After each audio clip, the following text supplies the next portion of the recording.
Hello and welcome to another Destiny's Dispatch. It's great to see everybody here. And I almost welcomed you all to our Indie Game Spotlight then. That's how much my brain went, woohoo, it's Indie Game Spotlight. No, it's not.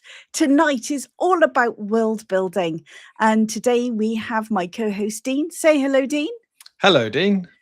And a very special guest is joining us today, which is Michael, known to lots of you as Graph Paper Architect. Hello, Michael.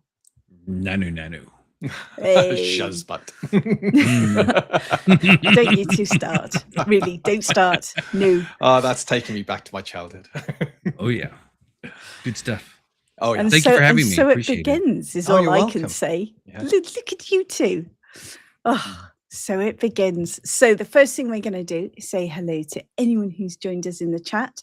Then we are going to tackle the wonderful, wonderful topic of world building. Now, for those of you who have joined us previously, we've already done a world building's Destiny's Dispatch, all about some of our world building in Kaseya. So what we're going to be doing is we will be referencing quite a bit of that, but at the same time, we're going to be talking about the principles of world building.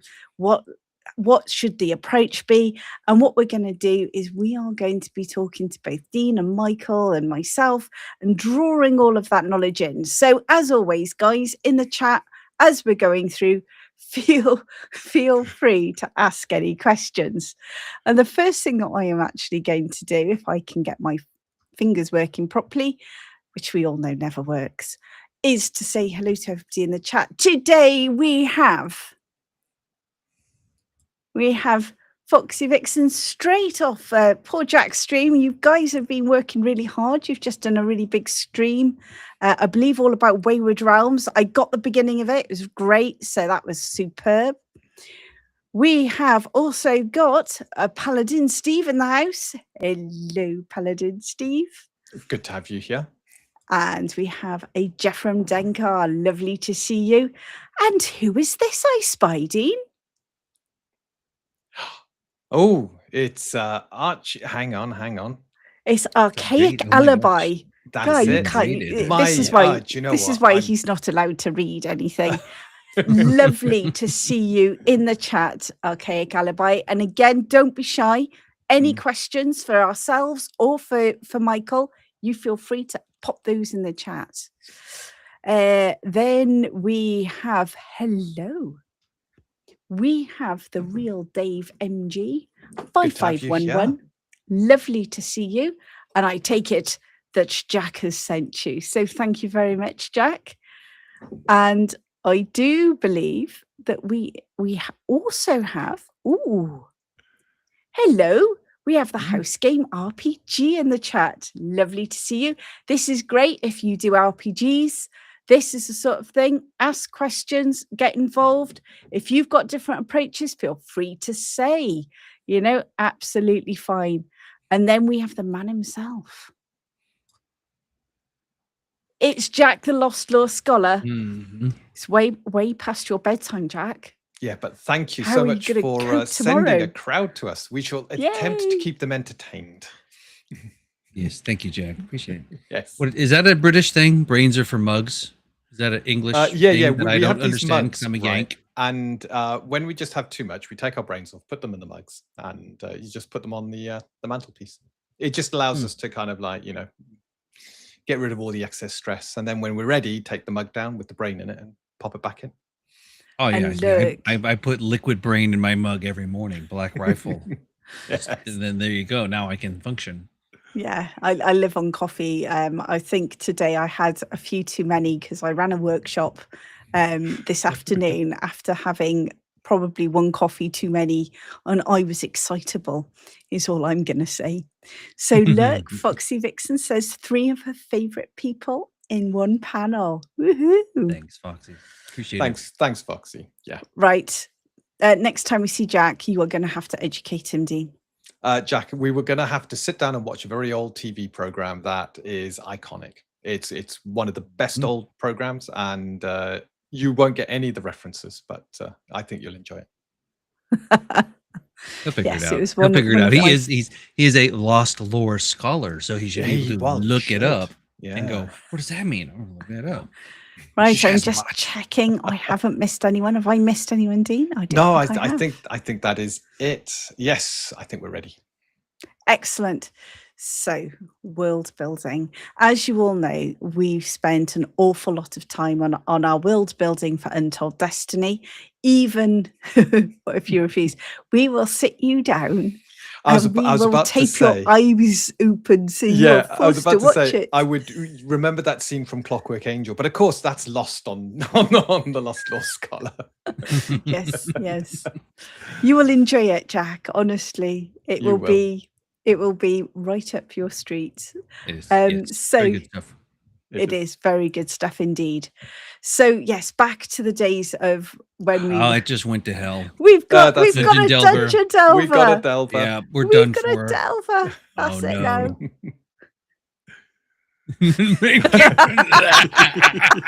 Oh no, we can't be mean to Jack. It's not his fault. He's a millennial. I'm out of focus. That blew out my camera. Thanks, Oh, you thanks, did. Bill. Yeah, it was so good. It just my camera exploded.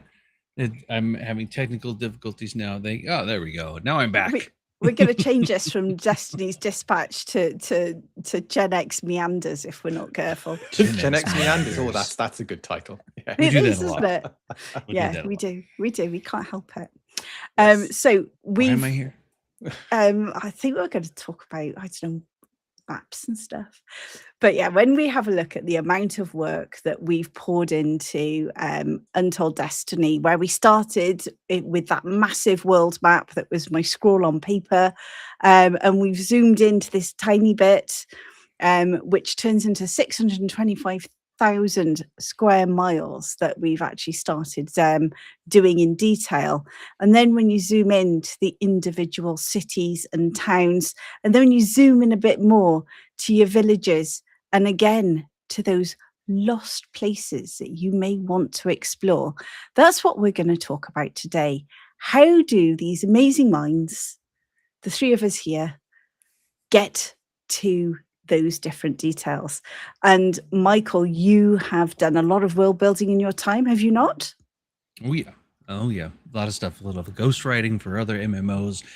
Long ago, back in the days of dial-up, and since that time, also all of the world building for tabletop RPGs, and now we're working on a new one for the adventure engine. So yeah, world building all the time, and I've done. I did a few videos on my channel. I just haven't gotten back to it, but yes, world building. Lots of world building. So, as I said before, if you have any questions, just pop them in the channel. Now, I tend to go very, very big. So I start with the world, and then I've even drawn in the biomes so that you've got all your different regions, you know, which is temperate zones, which are your sort of Arctic zones, which so you've got all, you know, your tropical zones. All of those are sort of mapped out on a very, I'm going to call it macro scale. And then what we did is we zoomed into an area. We started with temperate, that's leading into some desert regions. So it's sort of surrounded by desert, and there's a lot of mountains, but it's very temperate. And that's where we started our sort of detailed world building, didn't we, Dean? Yeah. So do you follow the same sort of process, or do you start on the micro and move outwards? How do you approach it, Michael? Generally, what I'll do is I will start. Well, first of all, I'll externalize and tell me if I'm too hot, too cold on my microphone here. No, it's Hopefully fine. My audio is good. Tell us in the audio's chat if good. it's not good. Yeah, chat. Tell us, chat. Can you hear Tell me? us. Oh yeah. Oh jeez. Right. It's an Oh, this isn't ASMR going to go video. wrong at all, is it? Is it? Well, I thought that you knew what you were in for a little bit, but maybe not. I can. I'll turn it down. I usually hit 11 and stay there, but you know how that goes. World building. So you are going to decide you're going to make your own world, and the first thing that will come into your mind is what kind of adventures you want to have, and then from there you can then decide how does that work physically and How does that work with scientifically? How does it work? So we're dealing with the physics of the world. That's usually what I start with. And I go, okay, because, there's two different categories, two big categories, science fiction, fantasy, right? And you can kind of blur the lines, but I don't like to do that too much. Then when you've decided that, then you go, all right, are we going to go with standard physics? Are we going to go with, we're on a disk world? Are we going to go with, are we tossing physics out the window? How believable is it going to be? Why? Why are things the way they are? And then you sort of go from there. So once you've figured out the physics, of how your universe is going to be operating and how the world is going to be operating, then I'd like to go from that. And so I'll start macro, start big ideas, mind map all of that, and write down lists. Okay, what do I want to have in my world? And what are the cool things that pop into your head as you're just brainstorming and mind mapping and just jotting down, like, oh, floating islands would be cool, and floating castles would be cool, and caverns like from one end to the other would be cool, and maybe Godzilla lives somewhere, and this would be cool, that'd be cool, whatever. You can just chuck all of that in the pot and then decide, okay, how do we now draw a line between all of this cool stuff as I'm blowing up my... Bill, I was just saying, it sort of zoomed in on you. It zoomed in on your beard, and then started to sort of try and remove your beard. It was sort of merging it out. It's the dwarven beard oil. It just it's too.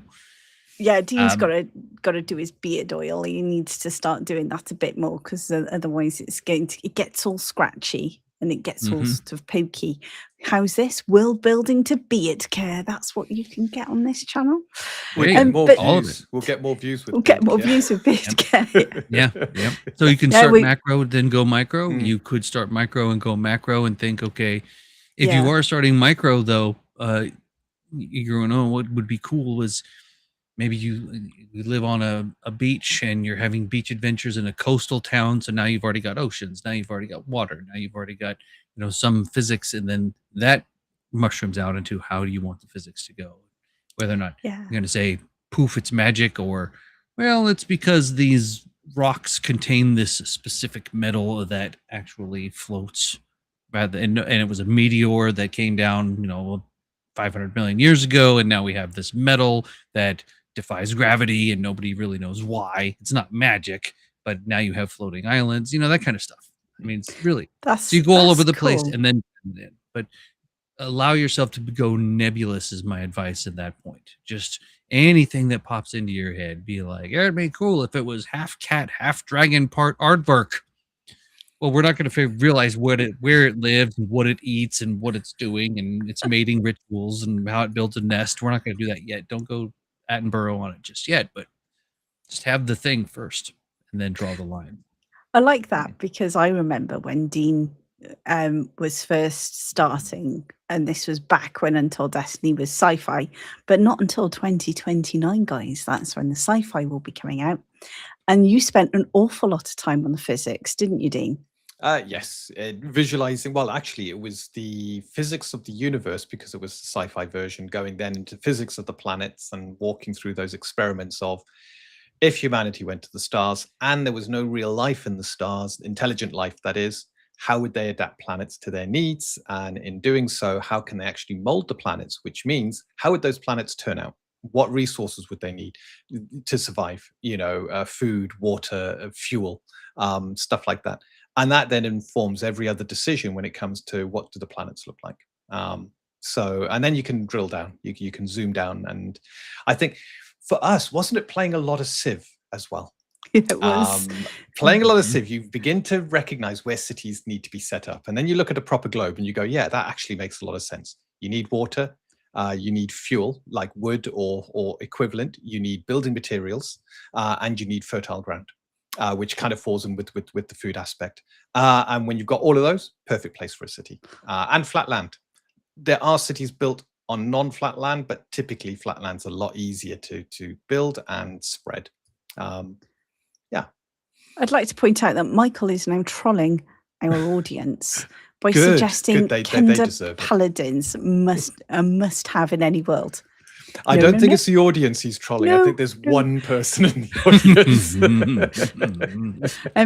I would like, yes, we're gonna have a Dungeon Delver graph paper architect fight. I think that Yes. we're gonna have to set that up, aren't we? We We're going are. to have a graph paper architect versus Dungeon Delver, and we can just referee. I think that's quite Yes. good fun.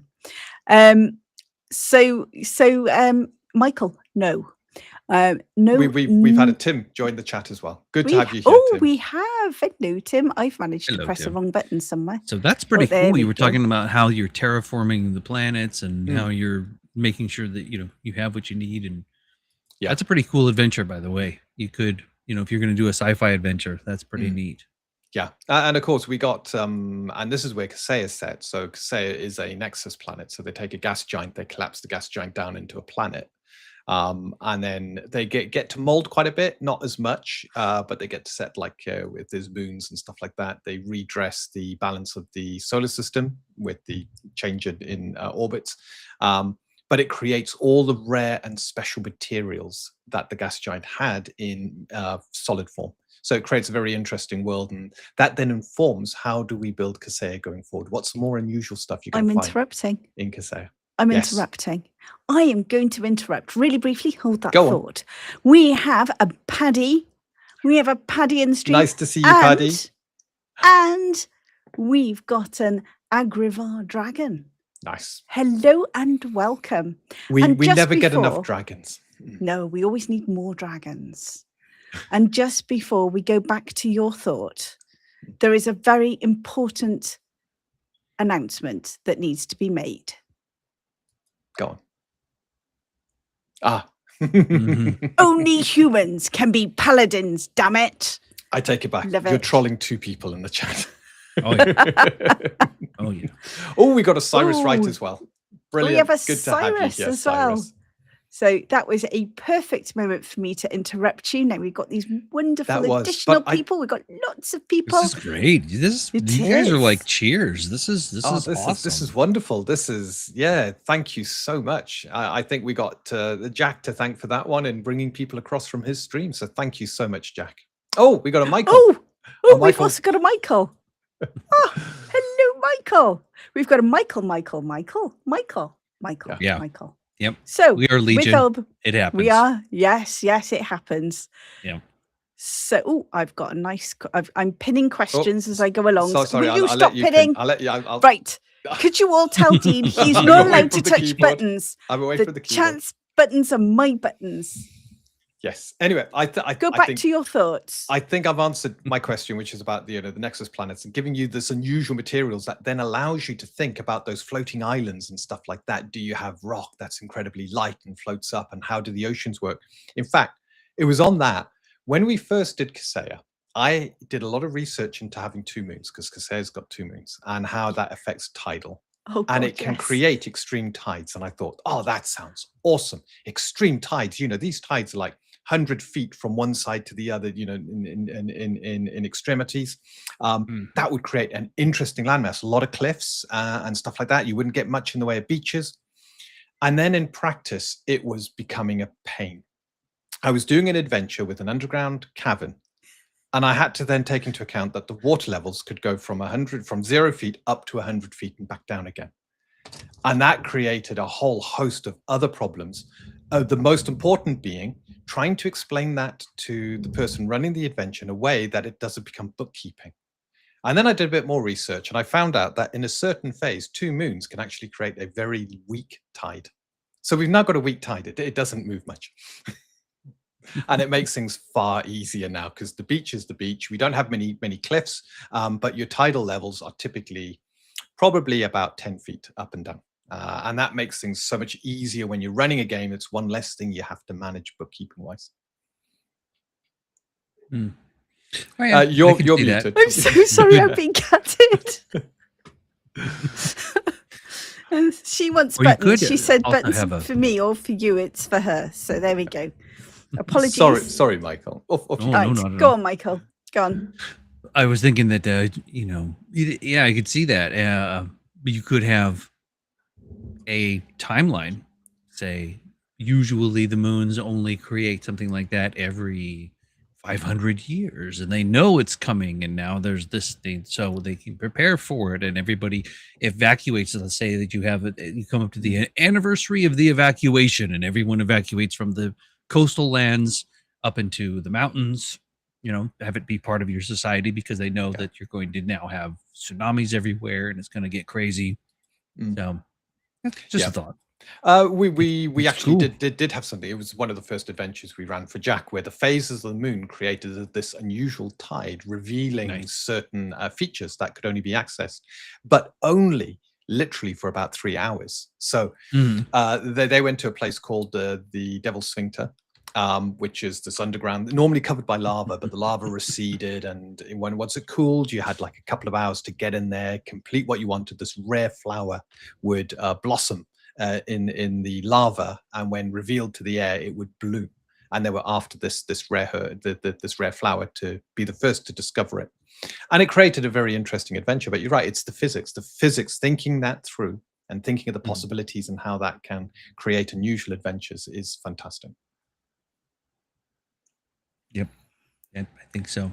So there we go. So she's settled. So she's stopping to press my buttons. But of course, we've just talked about sort of moons. We've talked about the influence on the planet. We've talked about, sort of designing it at that level. But we've got some really interesting questions from the chat that I would like us to get to.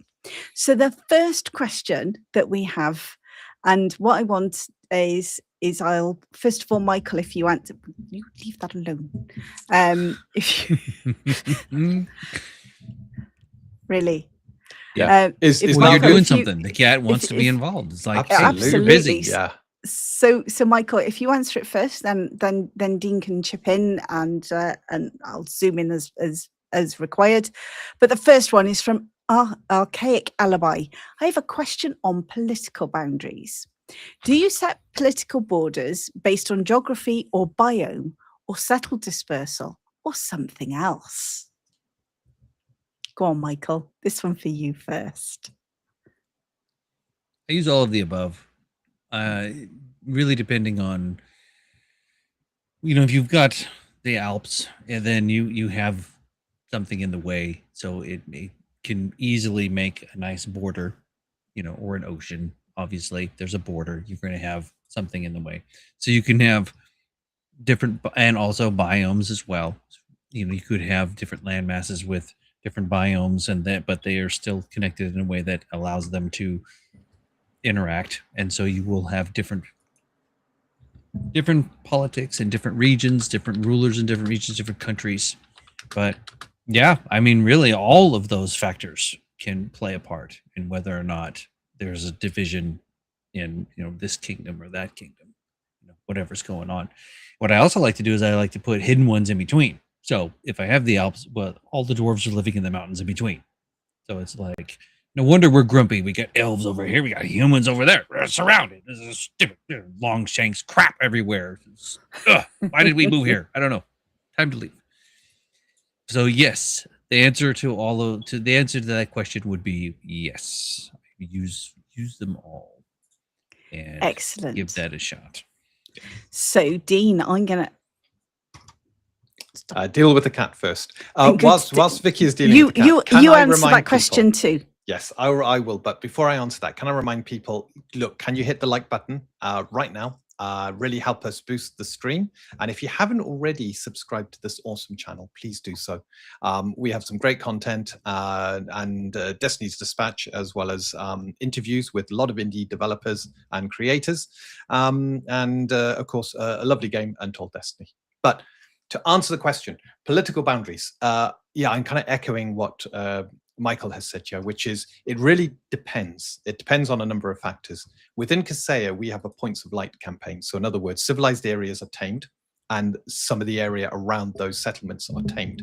You go too far, it becomes untamed territory, very dangerous territory. This creates a very interesting political border, which is borders require control. So you need a reason why your border is your border. It's either you got farmland, you got resources, you got a forest that you want to harvest, and you don't want your neighbor to harvest that forest. Thus, the border kind of becomes down on like rivers or forest edges and so forth. Where you got a points of light campaign, our borders are actually quite nebulous because they are kind of the wildlands in between. And there's one instance where we got the Harbor Protectorate, where you start, and the Empire of Naira, which is to the sort of south east of the Protectorate, and they touch. So their settlements got within kind of traveling distance to each other.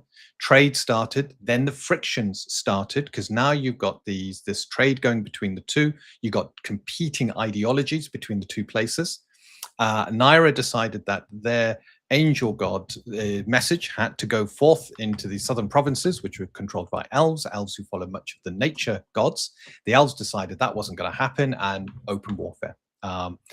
And the borders changed based on which settlements were under whose control. So if a settlement went under Nairan control, the border shifted that way, or it shifted back. But there weren't many set borders, except for one area where you had a settlement on the edge of a river. And typically, if that settlement got taken over, the river became a kind of border, because the river was a natural sort of traveling point, and it formed a natural barrier between the two.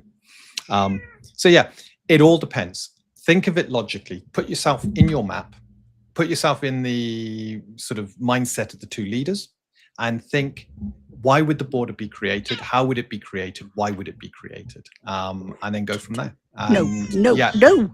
Oh, jeez. Whilst Vicky's dealing with a cat there. Yeah, the advice I would give is just try and come up with logical reasons why the border is there. And again, Michael, what you said about dwarves underneath. Yeah, there's these hidden borders, these borders underneath, and where they come up, they don't care. You know, they're coming up in their territory when they hit the surface, but it could be someone else's lands up there. And yeah, you got all kinds of friction there as well. Mm-hmm. Yep. And then you've got the sequel for the Sky People, and now there's Sky People, and where are those borders? Well, now they're just sort of everywhere. Yeah, meaning and the nomads as well. Who nomads? You got all sorts. Well, and the cool part is, since Vicky was talking about macro to micro, we've just now dealt with the macro. Like, okay, here we are on the map, and here's the Lannisters, and here's this and this and that. Winter's coming, big stuff, and you can also go down into the micro and say, okay, well, within this capital now, there are 2 or 3 factions, 2 or 3 different political factions. And why? Why do you have them? Maybe they're religious based. Maybe they are economically based. Maybe they have different reasons to be different political factions. And how is that affecting what's going on? Because maybe it is that you have 3 political factions in one kingdom and 2 political factions in another kingdom, and the only reason these 2 kingdoms work is because one of the factions talks to the other one of the factions, and the other ones hate each other. You can come up with all kinds of really, really fun stuff. You can say, well, one of them's a monarchy, one of them is not, it's a democracy, one of them is ruling families because they've got the money, it's mob ruled. It's I like to list all of those possibilities out, and then maybe sprinkle them in, see what happens. Or sometimes you can even just roll dice. I think that's hilarious. You can go, well, let's roll it. Okay, this one's a monarchy. This one is a mob rule. Yeah. Fight.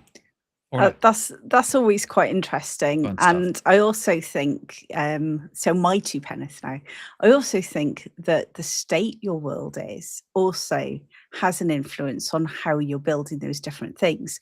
If you are under constant threat, you've got more of a reason to band together and work together than you have if the only threats are against each other. So there's a lot of other things to consider. It's the outside forces as well. But this leads me now on to the next question. Oh, I'm sorry, now Vicky, there was one piece I wanted to say just before you feel go to free. the next thing. I do apologize. Oh, it's okay. In when I'm thinking about world building, there's also the what I'll call the alternate side, flip the coin sort of thing, and think about but I don't know, maybe it's not flipping the coin. Maybe I'm thinking of something else. But what I'm all going to say is that when you're considering politics and you're considering kingdoms and you're considering how things operate and how things work, since we're on that topic, don't be afraid to have things be bad. Don't be afraid to have slavery, slave-driven, slaving towns of slaviness, and it's just evil, or things are going wrong, or whatever it is that you're doing. So, and because you can have that in your world and have it be a fantastic backdrop for adventure, and it doesn't mean you're advocating for that. Don't listen to any of those ridiculous folks. When you're world building, just go for it. Yeah. Just be like, Something, No. I couldn't agree more with you. It's the fact is that world building itself, I think it's an art form, but I also think that you've got to be willing to explore lots of different things, lots of different periods of history to inspire you.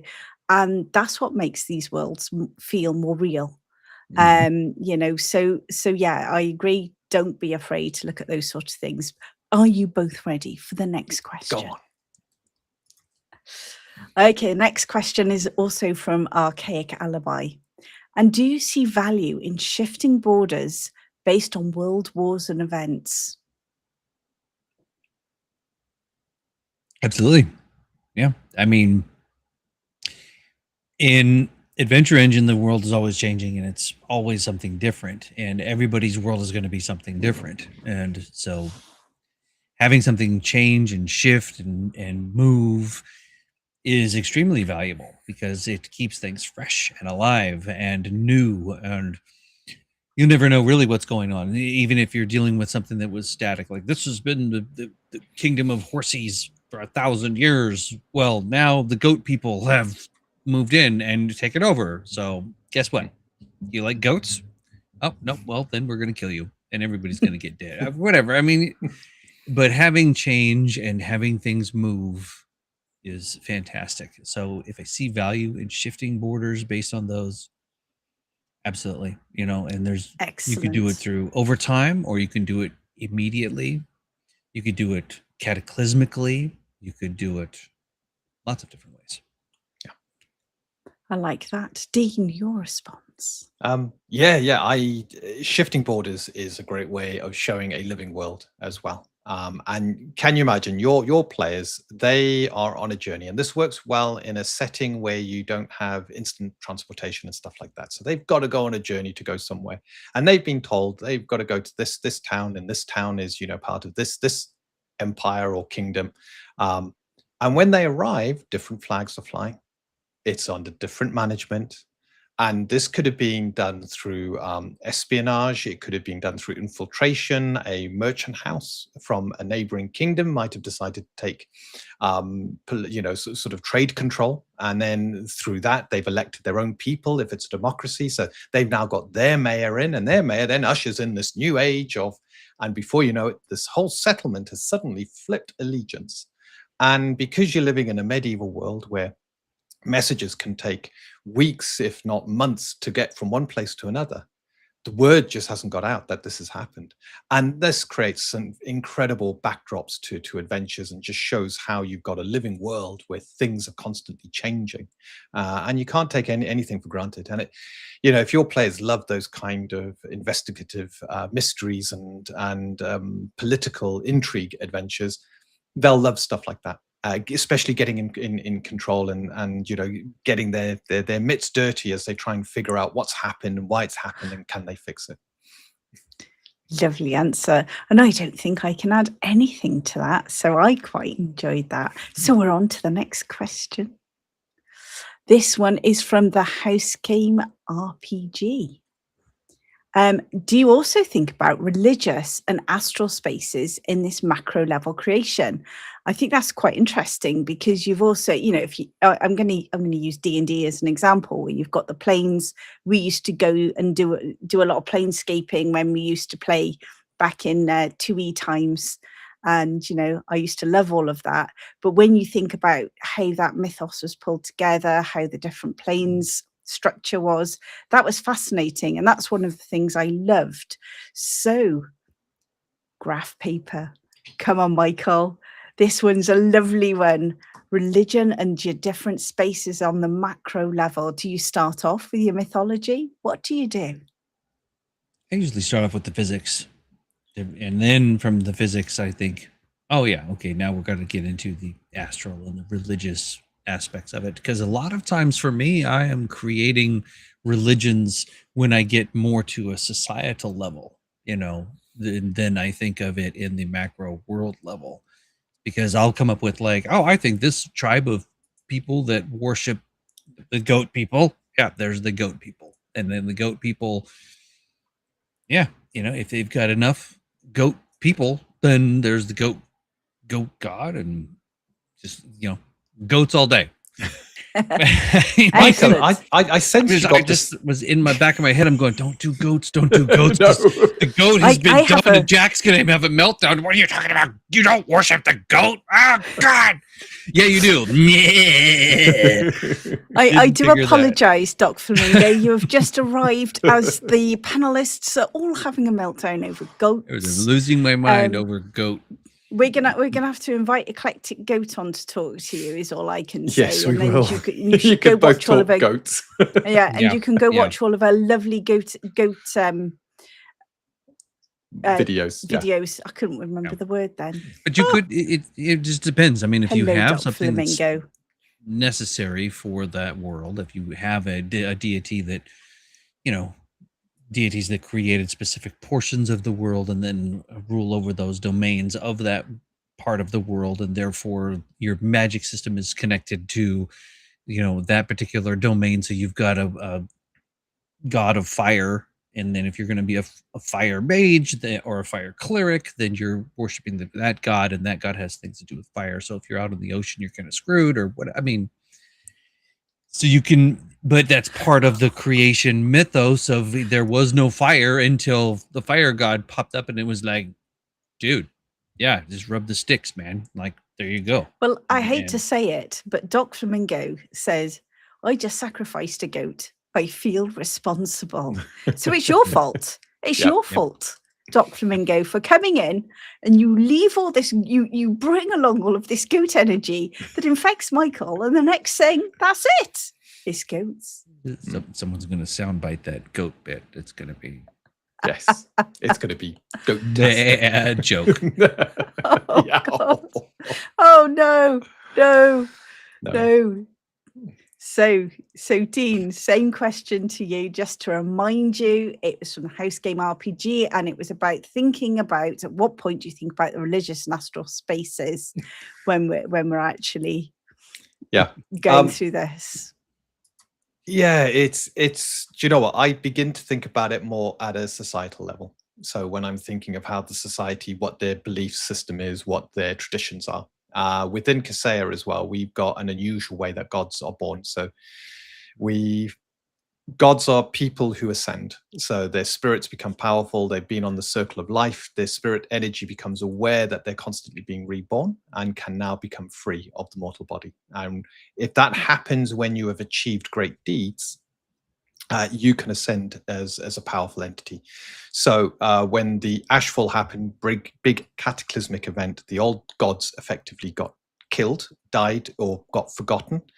But the people who led civilization to salvation became the next set of gods. So this was 800 years ago. So you got 8 people in Harbour who were integral to the survival of the people there, to teach them the new ways and under this new harsh environment.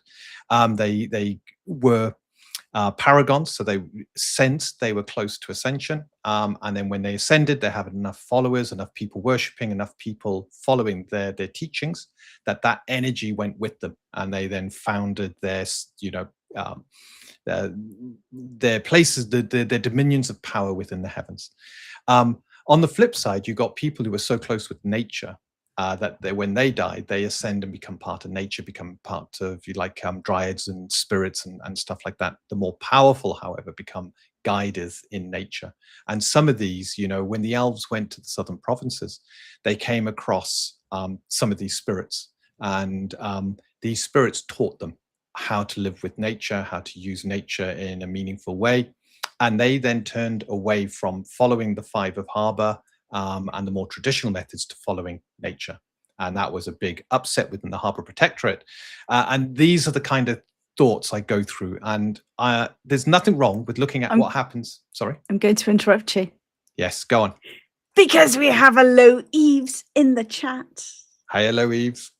And I'm also going to interrupt you to give you some of my two penneth as well. Oh, go on.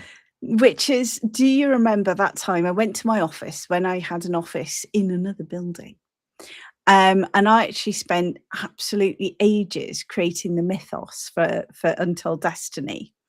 And then I came back and we went through it and we had rows about it and we argued about it. And, then I wasn't talking to you. And then we argued about it some more. And then we eventually settled on where it was. Do not think you are going to hit your final, where you settle on your first go.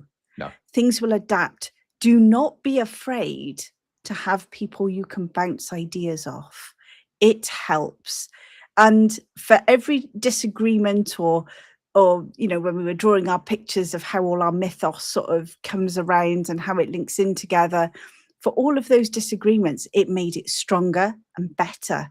So do not be afraid to end up being somewhere very different to where you thought you would start off. That's my two penneth. And thank you for joining us, Louise. It's lovely to see you. If you do have any world building questions or stuff that you'd like to discuss, pop it in the chat, and that goes for everybody.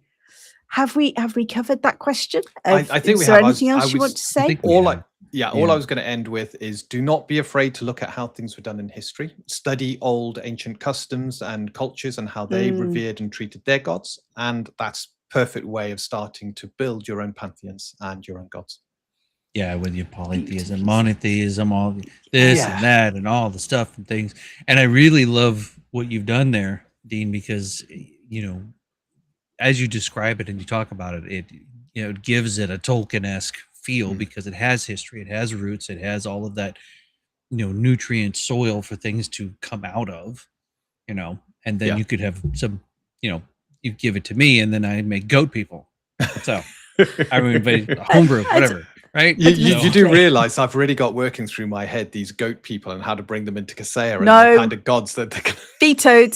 Well, you've already said I really loved, because that brought me to one thing I was remembering to bring up was what I've coined realistic fantasy. Yeah. So when you talk about the fact that these folks had enough followers and then they've came to an understanding of that they were being reincarnated and then so they became enlightened. So they get it, like, oh, okay, now I understand how everything works. And then they have all this juice. So they get juiced from all of the followers and they go, and then she says, are you a god? And Ray can say, yes, because he actually is, because now he is, because everybody loves Ray now. And I'm lagging. Is it bad? That's bad. No, I'm still here. Yeah, okay. Absolutely. Yeah. So, I mean, but you have essentially... So you've worked out how it works and you've given it that realistic bit that makes it like feasible and reasonable. And people go, oh, okay. It's not just poof magic just because of whatever, Yeah. But you leave in that air of mysticism. The old gods are dead, or are they? Yeah. Yeah. Are they really dead? Are they just napping? Who knows? Maybe they are dead. Okay. They're toast, Yeah, well, it's the Emperor of Naira's got one of the old gods. And people know this is this angel from before the Ashfall, and that's why you got the conflict. You got the old gods with the new gods, and you got this whole conflict. The Nairan way of life, they got slavery there, which is legal, and all the rest of it. Whereas the Harbor Protectorate's more kind of protectorate, so they don't support it. It's all these interesting things you can come up with, thinking of how people and religion actually forms a very important part of this, and it's that interest when you come up, and it builds the conflicts that you're going to have within your world, and having those conflicts is fantastic. Yeah, because without conflicts, we're all just sitting around a barista table going like, "I made some muffins." Yeah, playing my game. The hill folk of Barton. Thank you very much, Louise. We do not need to encourage these two. We really don't. Watch Jim Brewer. Jim Brewer is amazing. Okay, now we're going to go to poor Jack's question. Poor Jack, who's been dealing with his baby, but his question is this: so poor baby scholars keeping the Lost Law Scholar up. Do you prefer the Conan I can never say this word, Hyperborean age story as a setting, or Tolkien's top-down music of Anua style story? Go on, Michael. that goes to you first. And I'm not repeating the question for you because I keep saying it all wrong. No, yeah. Depends on my mood, honestly. It really depends on my mood. I love them both. I think they both have fantastic elements and fantastic ways of being. And when I'm in the mood for chainmail bikinis and cutting people in half and going Rob Roy, whatever on people and just doing my thing, it's like, sure, drop me in Hyperborea. Let's do this. You know, if I'm considering something a little bit deeper, more epic, more, I guess you could call it more. Jeez, I just brain farted the whole word. What was it? Patriotic, because Tolkien is about.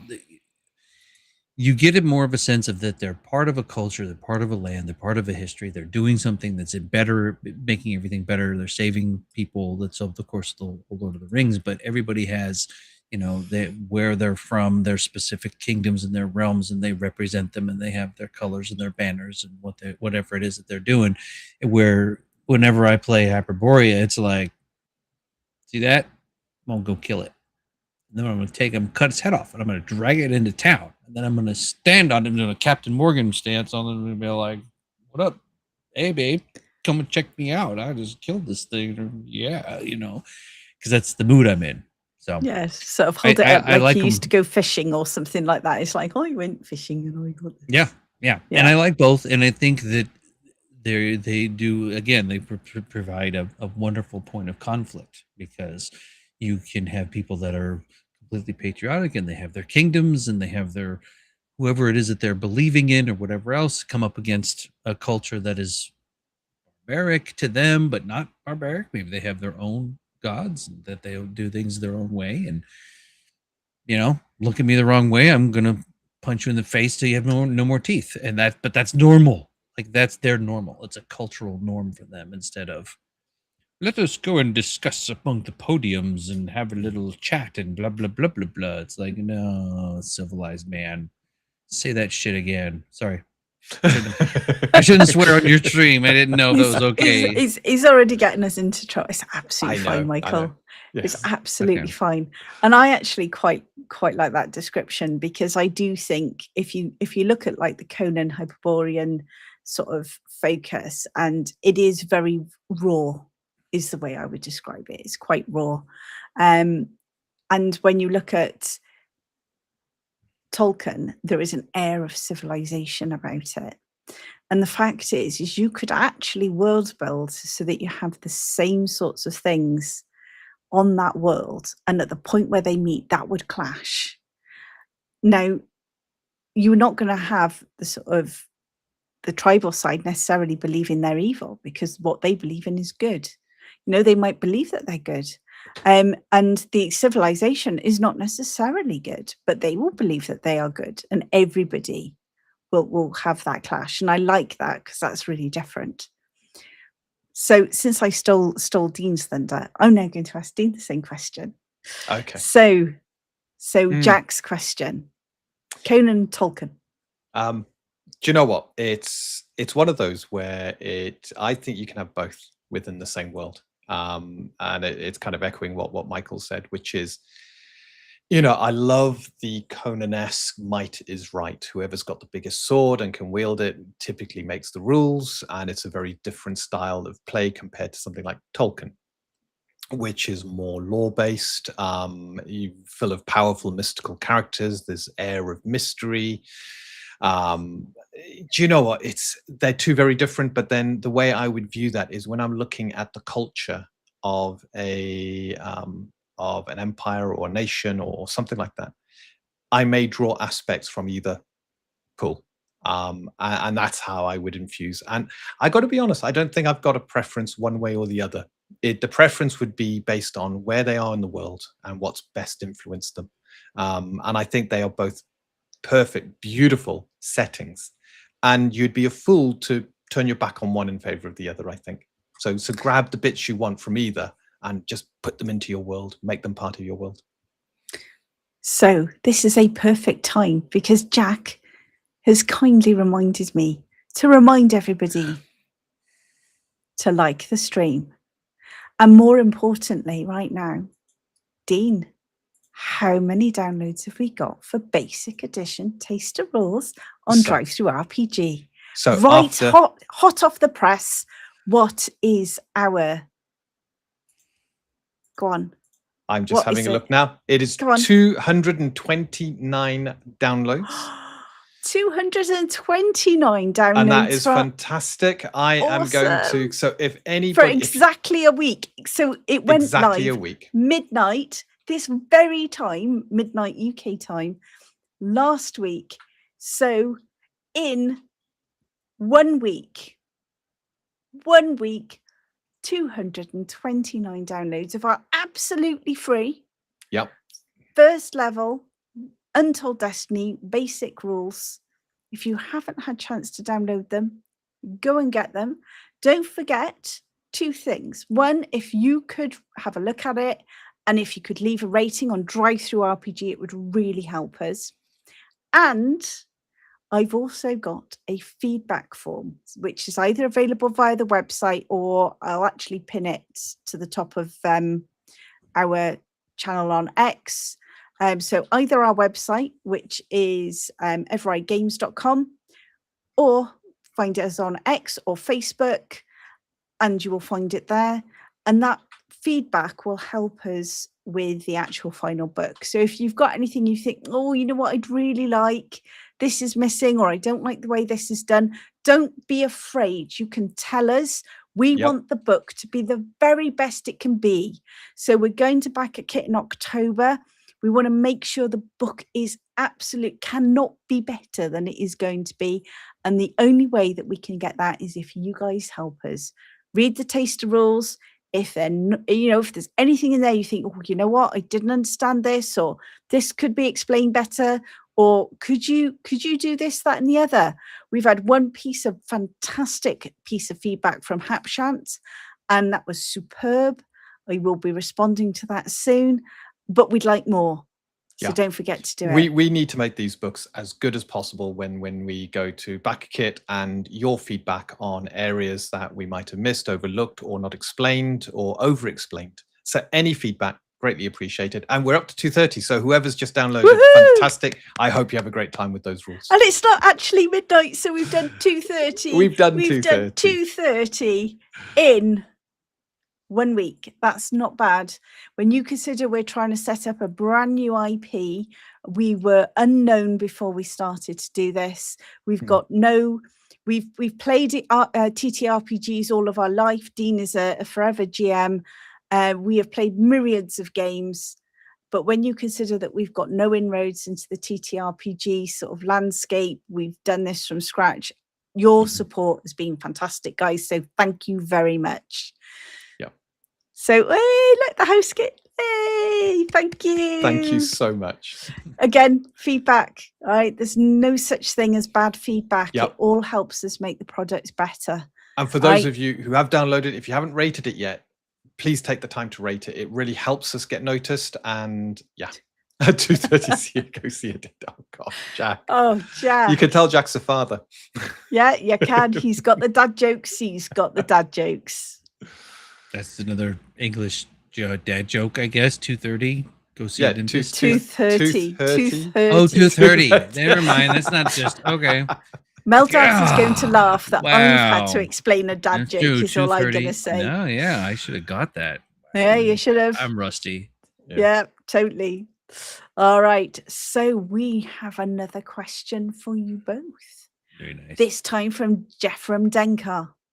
How does the development of your setting's history affect world building? Ooh. That's a good one. You'll have to Development of the concentrate. history is going to affect your world building, I think, mostly in your places that are no longer they started off being. So dungeons, I talk about what was your dungeon. That's what I call it.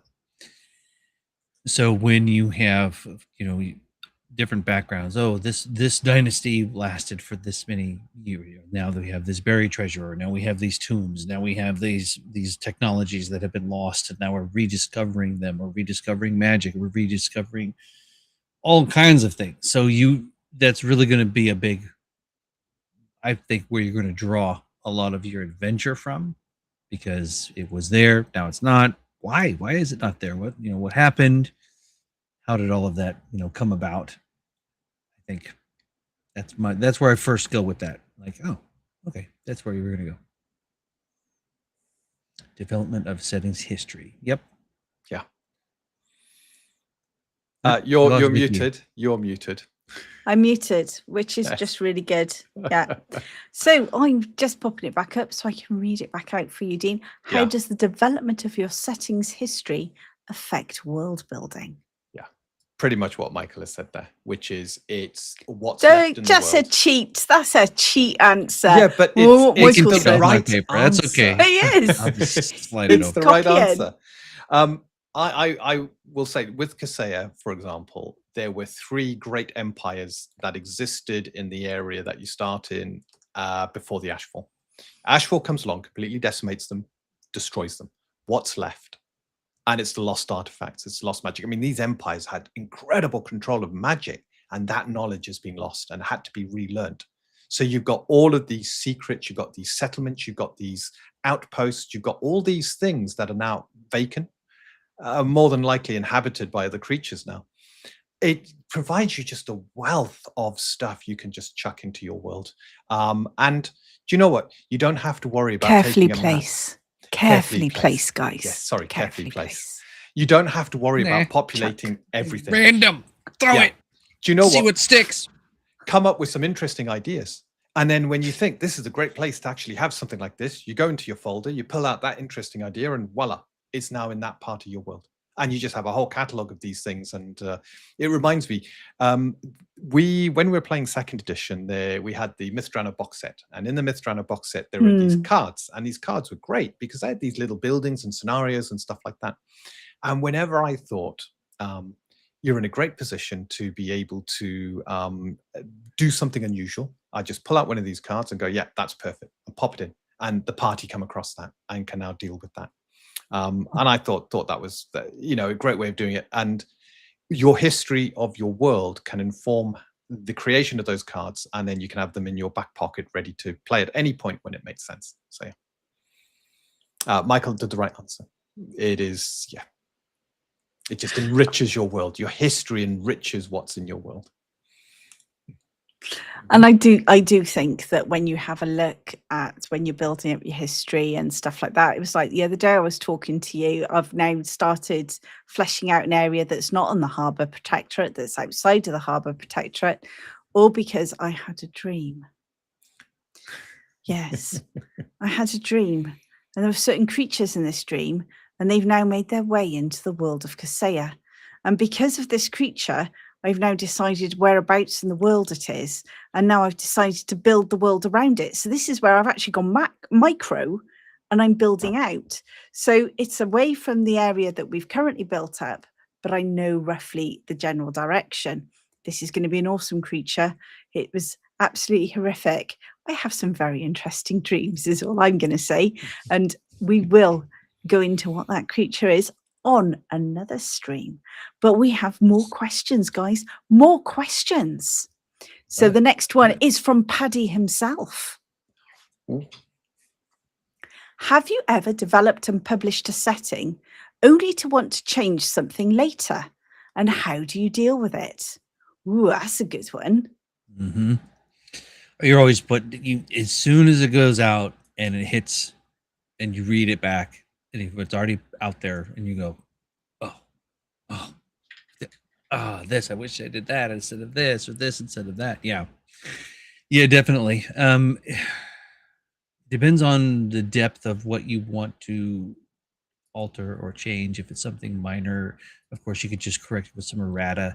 If you are like, oh, the Dwarven Fortress was supposed to be over on the eastern seaboard, and now it's actually now in the middle, and I didn't move it, and I forgot, and maybe that's a little bit more in depth, and you can build a module over your errata. You can actually engage your community and your players and say, in the first age, they lived over here.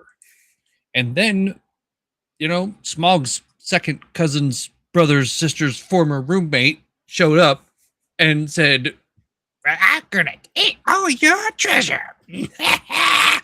And so now they don't live there anymore. They have decided to migrate across the Great Plains into this new kingdom, and that's where you come in. So now your adventurers are there. Are you helping the dwarves move over? Are you helping some of the other dwarves get revenge? Are you helping them go in and help evict where they're moving to? That sort of thing. And so you could have a piece of published world that says, this is the world, blah, blah, blah, blah, blah. And now, but if we played module, dwarves left the mountain, now the world is this. And you publish a new map that shows this is the way it is now. And then what it does is it gives players the ability to decide when they want to play, not just where they want to play. What age of your world are your players playing in? Are we playing a first age adventure? Oh, well, then the dwarves live over here. Or a second age adventure? Now the dwarves live over there. That kind of thing. So you can do it either way. You can just simply say, this is a correction to XYZ. This paragraph was supposed to be here. Or make it fun. Give them something to do. Then they become part of it. And now the world has changed. It has evolved. And people can play the current version or they can play the old version. Nice answer. That is a good answer. That is. So as we haven't actually published anything yet, we can't actually say about, but I know that we did a few things where we changed spellings and we did a few other bits and pieces, I was didn't we? focusing on that where we did one shots, and something which looked great Yeah. on paper, I was actually struggling to spell. And then I thought, no, we need to simplify the word. And then on the next episode, it's like, it's simplified. And I'm like, oh, yeah, we changed the name.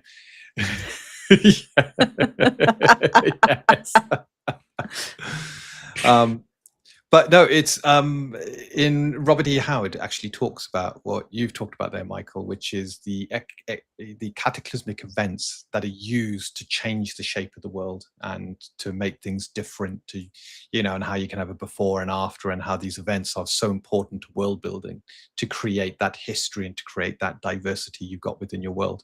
So yeah, I think that's a great answer for. I might nick that if we end up cocking things up. I'll just create a module that just corrects it all. Yep.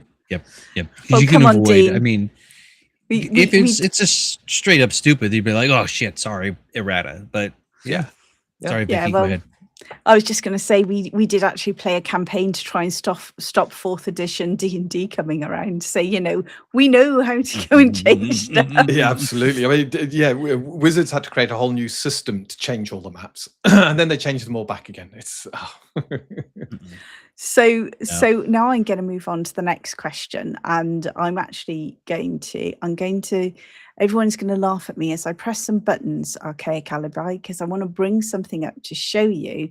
And I'm actually going to do a little bit of talking about Kaseya first before we pop over to Michael, if that's okay with Dean and Michael. Yep. Well, as I've got the buttons, you can't stop me. Right. We know who's in charge. We know. Yes. Everybody Do you knows. routinely build worlds that span all possible climates applicable to your planet? Do you do it just because, or do you actually plan to use all of that variety? I love this question. I absolutely love this question, Archaic Alibi. And now I have to press the buttons. Yes. So, No. yes, see, there, pressing the buttons. So, some people will have seen this before. This was our this was the first map that I drew of Kaseya. And what you're going to see, really, really dodgily scribbled in my rubbishy handwriting. I write cursive, so when I try not to write in cursive, it looks a bit scrawly. But you will see here, I actually come with tropical. I've got, so the tropics, I've got your temperate zones, I've got my polar zones. And then I've mapped through my mountain ranges, because then I can start mapping everything else out. So in relation to, yes, we build this world to span all possible climates. But this world here is huge, is absolutely huge. And Dean and I very quickly realised that we cannot populate it all for the first. See you, Paddy. See you, Paddy. We couldn't populate it all straight away, but don't worry, we will be.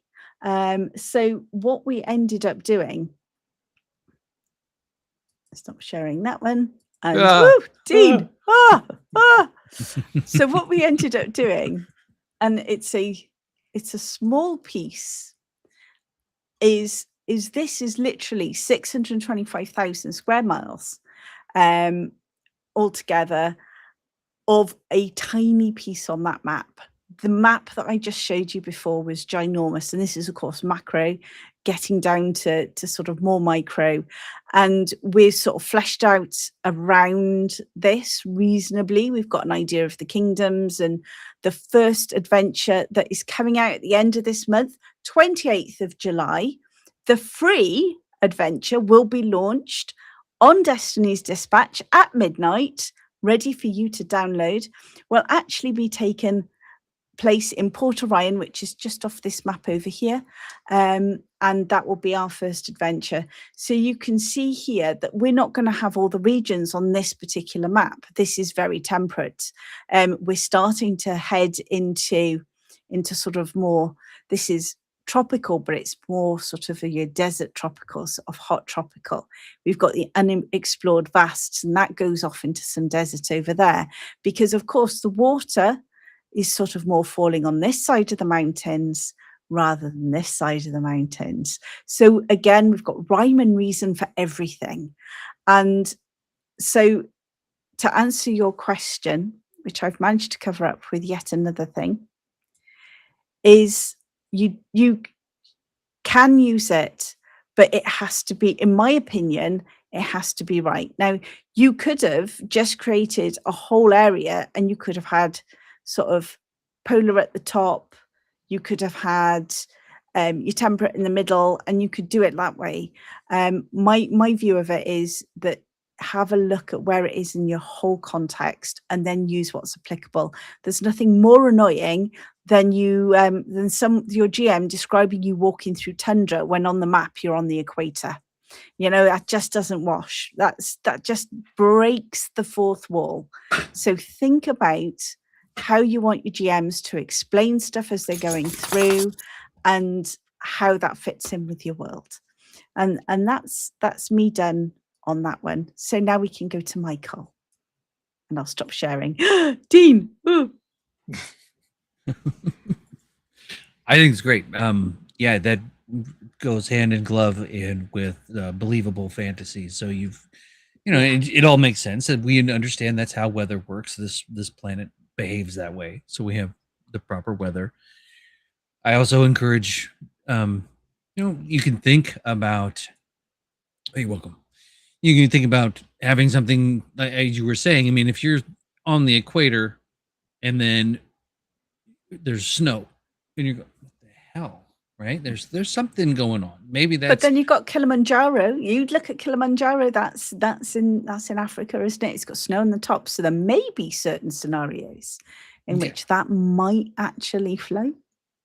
True, and and that could be, there's a reason behind it. Is where I was going with exactly. That. Like, yes. if you have, but maybe it's not on the mountaintop. Maybe it is down at sea level.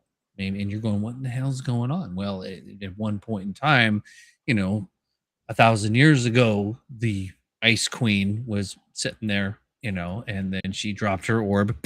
Oh no, it broke. And it went everywhere. Whoops. And now it's everywhere. And it's been 1,000 years. So it's like, well, this is part of the world. It is the way it is, but so you can come up with different reasons why of different things. So I think you're spot on with, did I say that right? You're spot on with. I talked to you guys. I talked to Jack, and I try to be all like super better with my English, but I'm a Yank. I'm like a whatever. So sorry. Like yeehaw. You don't need to apologize. We do not need to apologize. We I try love to be. talking to you, Michael. We Thank love you. talking to you, Michael. Yeah, You I just take don't it So I worry. can get all redneck on y'all. So y'all just understand things are where they are. You don't put the double wide in the front, and you gotta have your single wide trailer in front, and then they get a big bagger trailer in the back, because it don't work that way. You can't have that. So no, I I'm going to agree. worry as if Dean tries doing Yank, because I've heard him try and do accents, and I tell you this, No, it won't right? come out well. It's not good. It's No. not good. No. No, Oh. no, he's not allowed to try accents. They go horribly wrong. Is I'm all a forever going to DM, but say. I'm not one of these voice acting DMs. It's I'll put emphasis in other areas to know who you're talking to, but it's definitely not in the inflection of the voice. Yep, I hear you Yes. there. Yeah, and so Yep. yeah, and then from there, for my world building, I'll start with, that's literally the world, and then you can think about things like Dark Sun, Ravenloft, other worlds, how they work, why their physics are different, why other things are different, and then consider other biomes, and then, but yeah, I think starting and having what you've got is awesome, and then go from there. Superb. Dean, is there anything you would like to add about the spanning all possible climates applicable to your planet? And do you just do it because?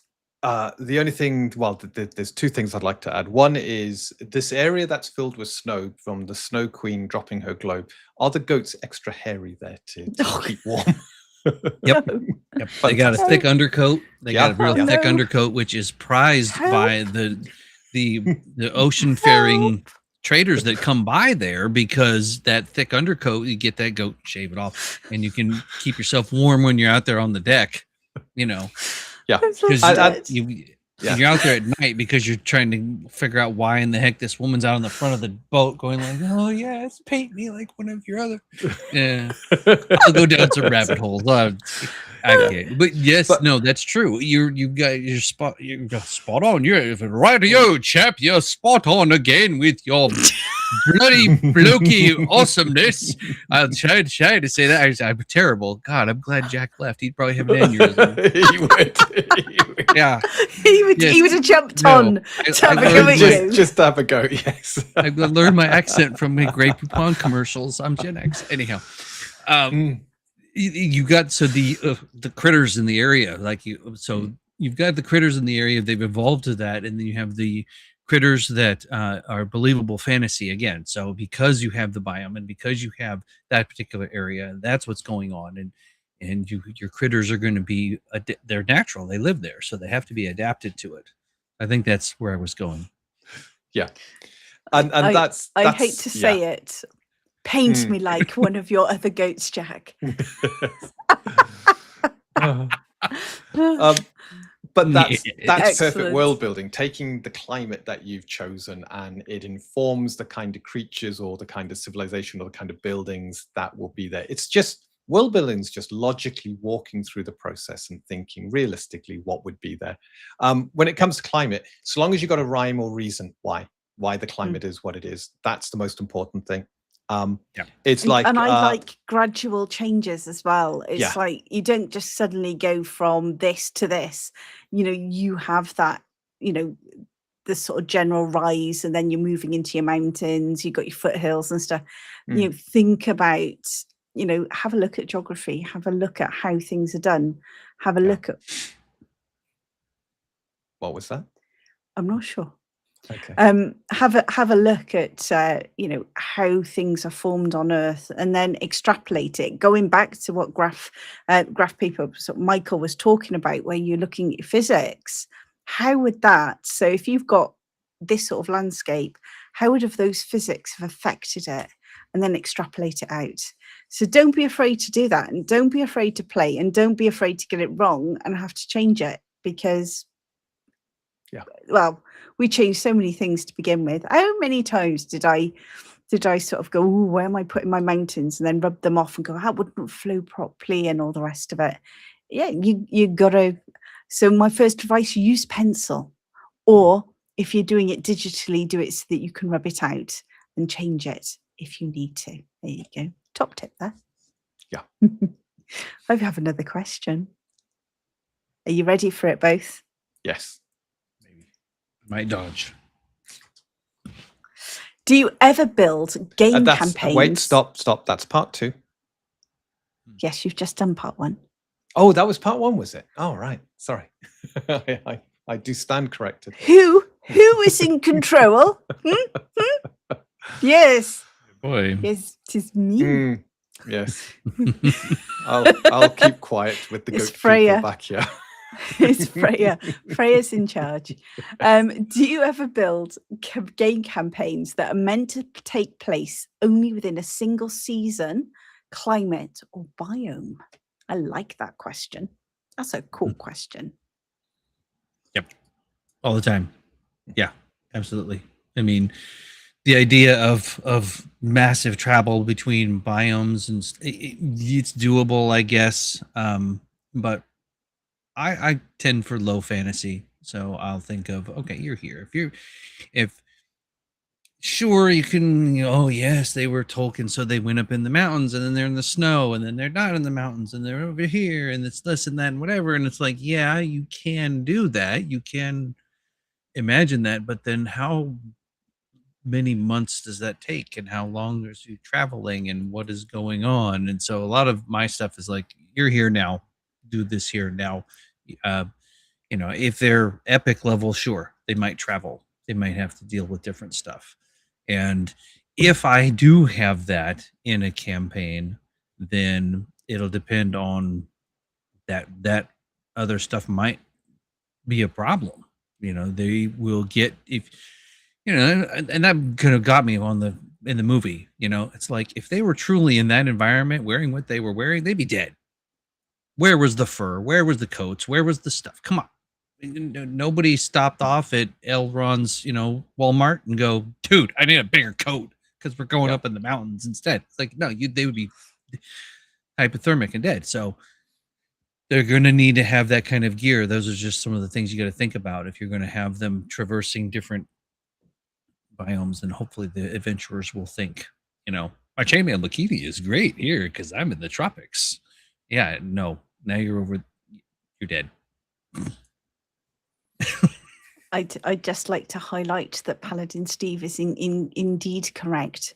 Freya, who was trying to chew through my microphone cable, is actually the HR director. And so I will be on report tomorrow for stopping her.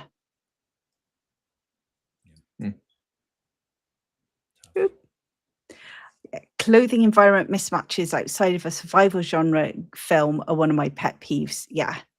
I actually think as well, one of my favorite books in D&D was Aurora's. It was the Aurora's shop where you could actually look at Aurora's catalogue of the range. That's it. Yeah. And I spent hours going through that. And I think that's one of the things that having your different biomes allows you to do. It allows you to capture and create specific equipment that helps your adventuring party survive in those different extreme conditions. If they are going high up in the mountains, they need their climbing kits. They need to be able to withstand cold. They need to be able to cope with the fact that they can't go as many distance because of altitude and stuff like this. And I think that it gives you, as games designers, the absolute ability to create some absolutely amazing things to go with your design. And in fact, I bagseed.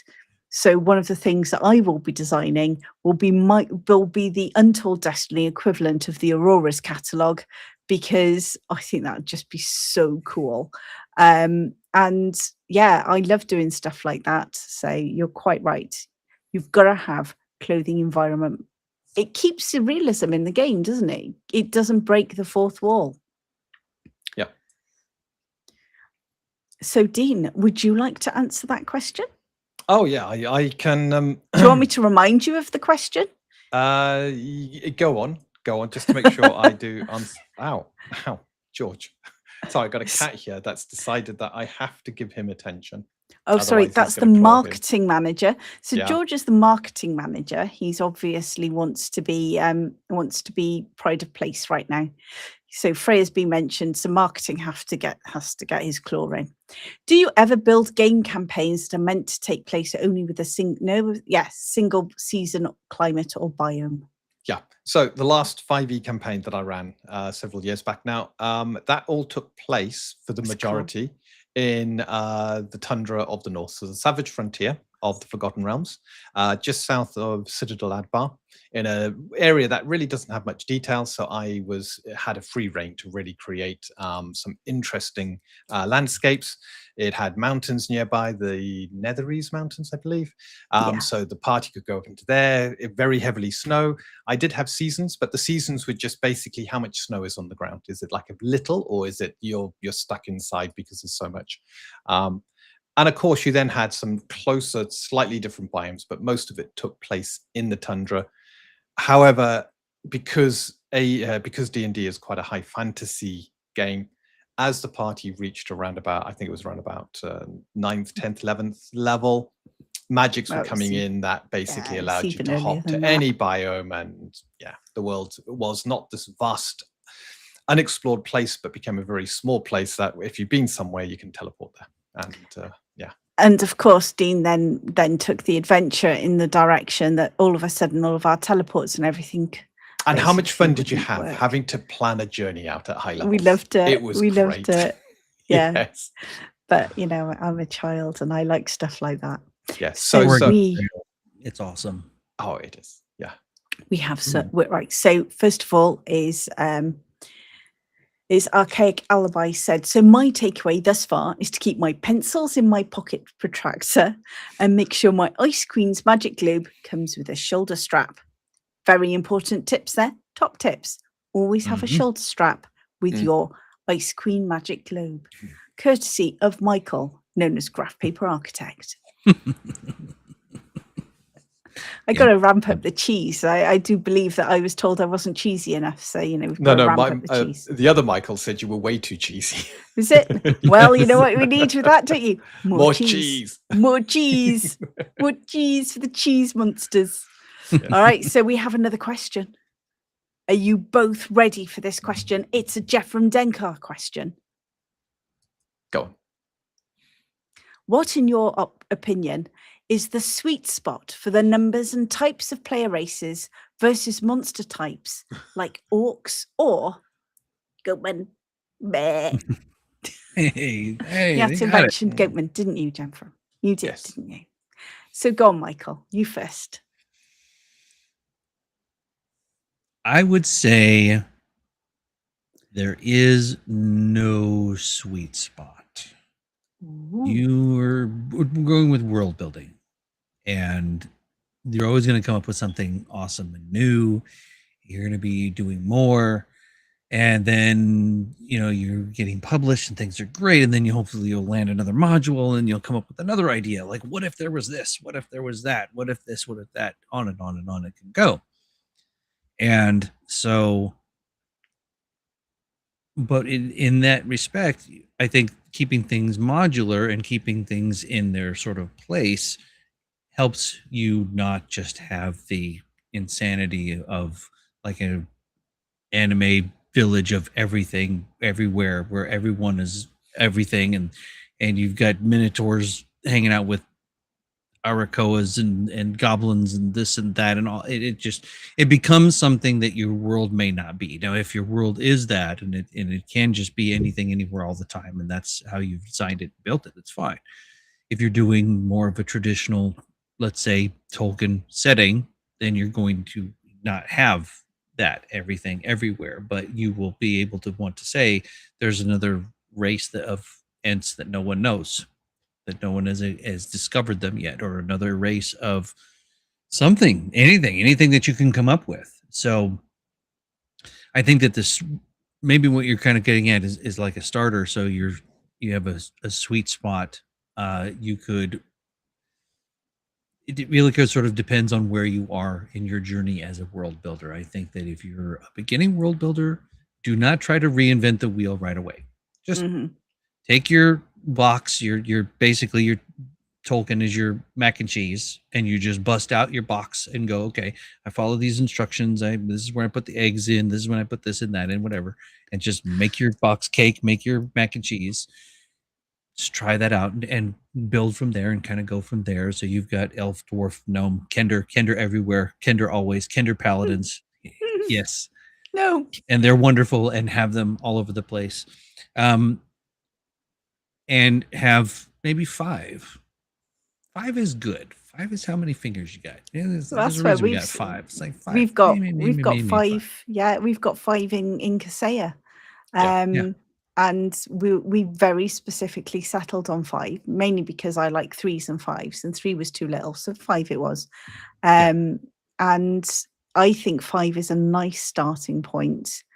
I personally, now, admittedly, I have played a tiefling, but it was a 2nd edition tiefling. It wasn't a tieflong. It was a tiefling. It was a proper one. Yeah, And you were pretty much from Sigil. the only tiefling in that area of the realms, and you were human enough to just about pass for human. I was. Yeah, yes. if people like lingered around you too long, there would be the sense of something strange about you, but you effectively passed for a human. And that's the way an unusual race should be. You shouldn't have all these multicolored races running around and being treated as normal, when in reality, you take the realms, 90% of the races on the realms is human. And then the other races make up the rest, because humans are by far the fastest breather, typically the least longest lived, but the fastest breeding. So they occupy most of the realms. But you look at modern D&D and you would think humans didn't exist, because there's all these other races and they seem to dominate everything. Yeah, I personally find too many races actually dilutes the game. It takes away where you have got a unique race. It dilutes it. And I'll use the fact we've got the 5 races, and the 2 races I think that really stand out as being different in Kaseya are the gnomes, because they're not sort of squat things with great big bulbous noses. They're actually very serious. They've admittedly, when you look at them, they've got sort of a larger cranium because they're exceedingly clever, and they're hairless, and that makes them stand out. And they're very, very clever. And I think that really sets them apart. And then you've got the Mathor, who are explicitly bred for war, and they're the commanders. But they're strong, and you can tell that by looking at them. And I think you then start putting in 5 or 6 other races. It dilutes their uniqueness. So yeah, I'm not a fan of lots and lots of races. Think about when you're looking at your physics, when you're looking at your wider world building, when you're starting to think about populating things, think about the reasons why those races exist. Right? Why are they there? And that will lead you to how many you should have. Yeah. Why are they there? Why are they doing what they're doing? And I think that as the world builder, you've got to put a lot back onto the players. When I was DMing a lot back in the day, and somebody says, I want to play a Minotaur, or I want to play a Drow, or whatever, it's like, oh, another Dritz. Okay, fine. I put it on the player. I was like, dude, fine. Make whatever you think you want to make. And one person wanted to be a lizard man. I was like, fine, you make it. I'm not going to take the time to sit here and try to figure it all out and cook it up for you. You're going to tell me why this lizard man is the Dritz steward and of lizard men, and do your thing. So, I mean, yeah, if make enough that you're comfortable with as a world builder and go, okay, I've made this. This is what we're doing. This is how much we're playing. If you want super chicken Arakoa, half lizard baked goblin grandma, whatever, go for it. Make the player do it. Totally agree with that. And now we are on to our last and final question for today's Destiny's Dispatch, which now for us is tomorrow's Destiny Dispatch, because we're now firmly into tomorrow, which is now today. It's today in America. It's tomorrow for us. we are now in Michael's future. I I know. Anyway. Time travel. Every time I think of that, I always wish it worked for lottery. I could just call Yeah, you like, you what were could. the Because numbers? you just go, Hang on, hang on. on. Yes, they. Yeah. Yeah. Would be good, wouldn't it? It All would right, be. last of final question.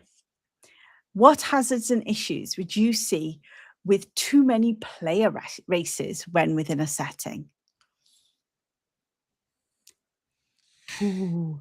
You run into, as Vicky was saying, it's delusion. Everything can become bleh. It's like, oh, there's another this and another that and another this and this. Oh, this one's got forehead ridges and that one's got pointy ears and this one's blue and that one's red. And what are you're gonna end up with? How many different types of abilities or how many different types of attributes and how many different kinds of special powers does each one have, and how does that all relate, and how is it that they're all coexisting in the same place at the same time? And it just happens that that they all have manageable alignments and manageable ethnicities, manageable religions, because there's just stuff that it's going to they're just kill on sight, because it's like, oh, you believe in the goat man, well, you believe in the chicken bird. Oh, no, you people I are love wrong. this Chicken comment. is not goat man, it is chicken bird. And if you don't have the egg in your basket at the right time of the morning and be doing the kneeling, then I kill you, because you are not supposed to be climbing on rocks and just chewing on things randomly, you stupid goat people. What is wrong with you? I make fun of it, but the real truth of the matter is that there's reality involved. And when you have realistic fantasy or any kind of realism, you just realize that some folks are never going to get along, because they have different belief structures, they have different modes of operating that are so completely and utterly opposed that it ain't going to happen, folks. No way. So I'd say that's for me. But then again, for you, if you are the world builder that is like, and you can make that work, go for it. Make the Star Wars with all the aliens and they're all in the same bar, or they're all having a drink, because that's just what they do, even though they're 50 different aliens, whatever. Fine, cool. Go for it. Figure out a way. You're going to have to find some sort of commonality.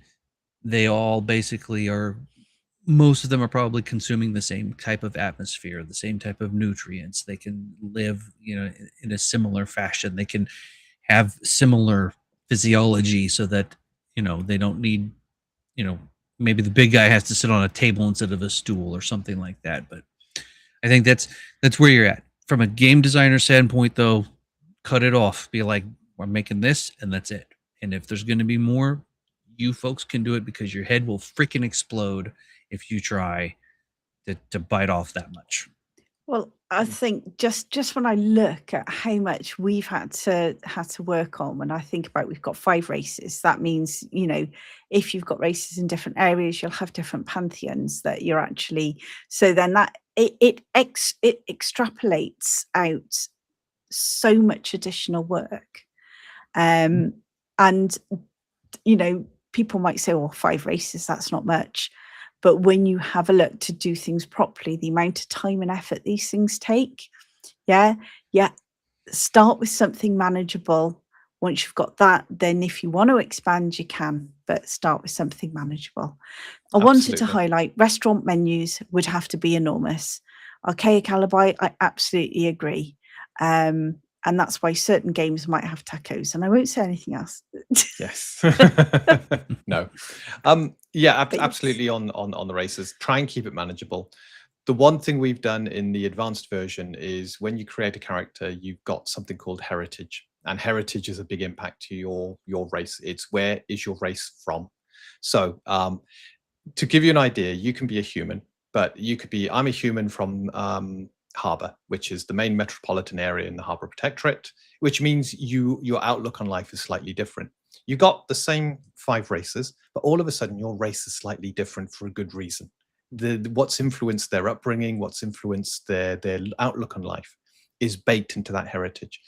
Jack was quite taken. He plays a human that comes from Nyren. And so he's got the straight, long, dark, black hair. His outlook on life is slightly different again. He's been exiled. He ended up on the wrong side when peace was agreed, and the Nyrans wouldn't allow him back in. He was a traitor. His whole family were a traitor. So he's got this whole background. And it makes it easy for me now, because I'm not trying to think about how does someone treat this race that looks radically different. I'm there thinking, how does someone treat this human who has different mannerisms, different cultures, looks slightly different with the hair, and it has a reason for being that different. And all of a sudden, it's not, oh, you're just a tiefling, you're a thieving tiefling. It's suddenly, oh, you're a Nyran. Yeah, you're evil people. Why should I trust you? You started this war. Why should I believe what you got to say? You know, and you got to earn your trust at that point as that human with that culture. And I think that's the better way to probably do it, is have smaller number of races, because then they shine on their own. And if you want that little bit of difference, think of the cultural aspects of your different areas, and then you know it's easy. You just ask the player, where does your character come from? And then that can influence how that character is seen in society, and help that player role play the character in a meaningful way. Well, thank you both for that lovely answer.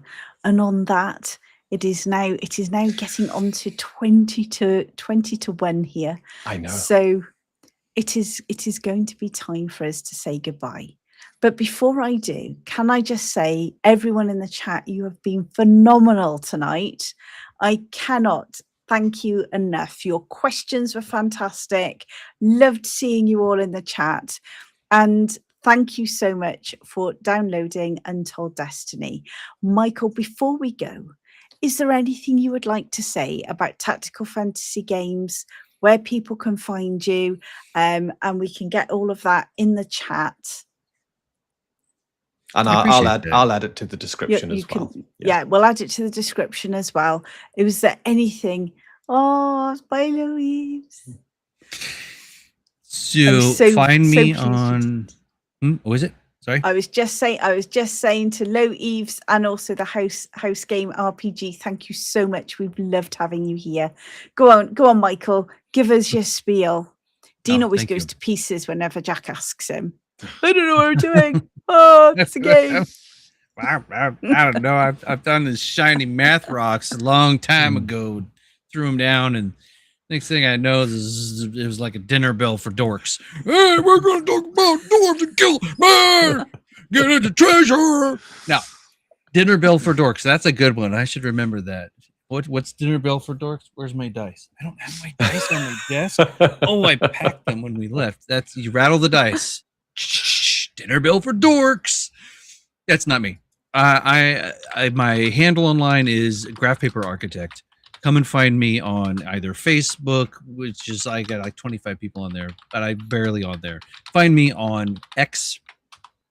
That's the best thing you can do. Look for Tactical Fantasy Games on X. That is my little tiny company that we are.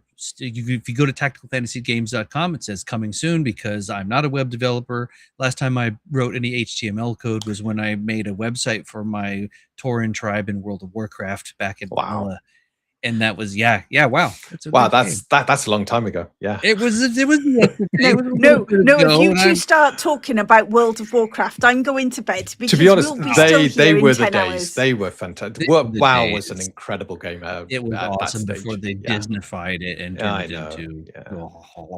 But my kids like it, so I play the modern stuff every once in a while. Yeah. I try to get them to play vanilla, and it's like, yeah, guess what? You're not riding no mount, but we can mount now. We've level 20. No, play it the way it's supposed to be. You don't get a mount to 40. Anyhow, yeah, we'll talk. So yes, come and find me on X. And if you look up the website, you'll just find it's still coming soon. You can join my Discord. We have a Tactical Fantasy Games Discord, so we'll also put a link to that, so you can join that. We have been co-developing Adventure Engine with Nidaria Entertainment. We'll put links for them. They are the publisher and co-developer of the game, and so that's why we can't really talk a whole lot about it right now. We're very quickly approaching NDA required online testing, and so can't talk about it a whole lot. but it's coming. We've been cooking and cooking for a while now, and it's getting close. So that's one of the main things that's coming out. TFG is going to make other cool stuff. So our whole idea is just make good stuff. Just make good games. I remember I was talking to Ed Greenwood, and we were just like, make good games. We're just here to make games. We're just going to make fun, make games, and that's what we're doing. So just do it. He's a good guy. Yeah. It's going to be fun. Good stuff. Look me up. Follow me. I will eventually someday make another YouTube. Actually, what I think is I will, now that I've downloaded it, I'm going to make the time, maybe whatever in the morning, but I'm going to do a read of the Untold Destiny. Yes, if that's okay with you guys. Fantastic. I'd love to do that. I just, time finds time. So that's me. That's what I'm doing. That's what I'm pretty much about. And come and find me. I'm also co-host at Nerd Cognito's Speakeasy and Big Show right now. So I hang out with those guys, more gamers.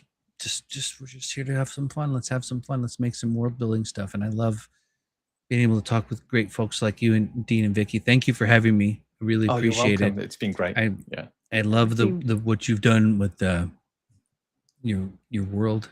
It sounds like you've been cooking it for a while, and I'm looking forward to getting into it because I want to find out what's going on. And I love the way that you have the believable fantasy. So there's a reason for it. People like this, they have a history. Big believer in that. Reason for it, and it makes a big difference. But to all of you out there that are not grognards and are not been around forever doing this kind of stuff, I also want to let you know, don't be discouraged. Do not try to world build. Just try to make one thing.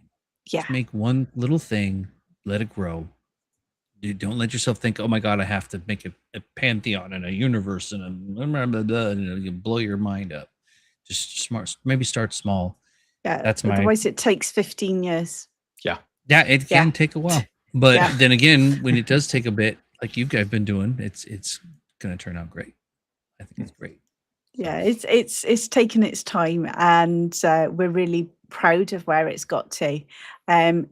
Dean is always concerned because we put it out into the ether. It's the little baby that we've been working on in so long. And I have to say it was absolutely, yay, Eric, just as we're wrapping up, mate. Just as we're wrapping up. Oh, well, it's lovely to see you, Eric. I'm so pleased that you made it. I'm just saying our goodbyes. So, but at least you got here. So what I would do is when we finish, pop to the beginning and watch it from the start. And next time, try catching us, because we do. You could have asked us lots of questions. If you think of any questions, if you do think of any questions, you know where I am. Drop me the question, and we will discuss it on next week's Destiny's Dispatch, which will be 11 p.m. UK time, which is, if I get all my maths right, is 6 p.m. EDT. I know, I'm sorry, Eric. So that will be next week. I can't actually remember what I said we're doing next week. It's in my other book. I thought it was in this book, but it's in my other book. I can't recall. It's something really exciting. It is. It's going to be good. I will be putting out tomorrow what we're going to do in next week's Untold Destiny. It will be exciting. See us here. If you haven't watched it, we have a new indie game spotlight that was out last Thursday. This was with Steve Lorch, and this was Alloyed RPG. Yep, and really we got good. One up on Thursday, which is Altered World RPG. Yeah. So Altered World this week. I like it, Michael. Really, really, Michael. Yes. I thought Aether was in the game, not the game in the Aether. I love it. So good. I have got my timings correct. Thank you, Archaic Alibi. We do this every Tuesday. We basically work through different things in Untold Destiny. We also have guests on, as Michael has, where I'm playing Dropship. We're playing Dropship Saturday. Oh my God, yes. Oh yes, we are, aren't we? Yes. We better get those details in the diary. Yes. I haven't written it in the diary. We got Legion of Myth on the Friday, so we will be having a light Saturday, and that sounds perfect for Saturday. And I haven't told Dean yet, so don't tell him. But not only is he getting up at, was it 2 a.m. to do to go with Sci-Fi Snob about Babylon 5 on Thursday, and that's 2 a.m. He's going to have Another to have a nap midday because at 11 p.m. we're on with Mildred the Monk. Oh, right, on Thursday. You have to Okay. have a nap, right? You have to have an afternoon nap. I will have an afternoon nap. I'll be fine. I love Babylon 5, so it'll be fine. It will Yeah, be I love fine. Bab 5. That's another thing we'll Oh, geek out yeah. about WoW and Bab 5. Oh yeah. I know. Yeah. Oh, jeez. All right. Right. What we'll do is we will organise. Okay, guys, we will organise I one think you're- Destiny's Dispatch where we will have a Gen X party about all of the stuff we love, all the geeky stuff we love, the WoW we used to play, the Unreal Tournament. I want to talk about Unreal Tournament. We could talk about Quake. We can talk about WoW. We can talk about all of the fun programs, and we'll have a Gen X. We So can I will talk about put that in video the shops diary. and how much fun they were. Oh my Yeah. goodness. Heck yeah. Oh, it's great. You'd show up and look down there. Oh my gosh, there's like 50 of them. No, Yeah. no tape. There's no tape behind any of these boxes. No. So We're yes, gonna have we will to be playing get something Dropship else instead. Saturday, Yeah. 1 p.m. PDT. I have no idea what that is on any other time zones. I'll let you guys all work that out. But we will be there playing Dropship. It will be fun. It's I gonna really be great. fancy Dropship as well. We Yes. have also an indie game spotlight. If you go into our videos, we did an indie game spotlight with Dropship and DM Yes, Blackwell we did. DM himself. Blackwell. That was fantastic. That was really good. And Michael, when your game is out, indie game spotlight, mate. Indie game Yep. spotlight. Definitely. Thank you. Yeah, I appreciate that. That's definitely something that we're looking forward to. Yes. Oh yes, we will do that, Eric. We will. Mm. We will. I will have to now schedule that in my long list of Destiny's Dispatches. We'll have a Gen X hangout, and I think the influence of X-Files on games, and was it Millennium? That was the one I loved. Yeah. I was more yeah. of I watched Millennium more than I watched X-Files. But you seem to be able to get hold of X-Files. We had Mhm. Millennium on VHS. And I can tell you seen that it in on all of streaming. my games, all of my hot waitresses at the barmaids were all redheads at that point. It's like, yeah, X-Files, it's all redheads all day long. Let's go. So yes, Eric, you're quite right. Right, I'm gonna have to find which week Michael, you'll be back on, and I will drag some other Gen Anytime. X's on for that. The rest of us Gen X's can all hang out, and we'll have a Gen X reminiscence party as part of all of this. I will get it. Yeah, both were amazing. I absolutely, yeah, I'm reminiscing already. I want to believe, but now the government says it's for real, so I can't believe it because you can't believe that they say, right? So what up? No, the truth isn't out there. The goats are paradox. out there. The goats are out there. They are. Yeah. And with that, with the goats that are out there, thank you so much for all coming along. Eric, you're going to have to go watch the catch up now.